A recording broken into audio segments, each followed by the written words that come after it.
Donald Trump envisage des frappes à l'intérieur du Venezuela ciblant selon lui les cartels dans le cadre d'une campagne de pression plus large sur Maduro.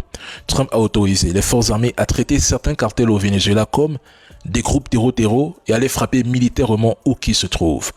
Au Venezuela, Washington mobilise un énorme arsenal militaire sous prétexte de lutte anti-poudre blanche avec frappes, navires de guerre, F-35, Marines, etc. alors même que le pays n'est pas un grand producteur de cette poudre.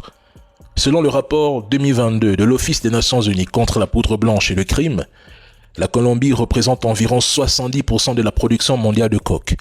Malgré la coopération étroite entre les États-Unis et la Colombie reste le plus grand producteur mondial de coke et un acteur majeur dans le narcotrafic. En Haïti, où les gangs armés contrôlent des quartiers entiers, où l'insécurité bloque les ports et l'aéroport, et où les trafics d'armes et la poudre blanche sont massifs, les États-Unis et leurs alliés ne mènent aucune opération militaire directe de ce type.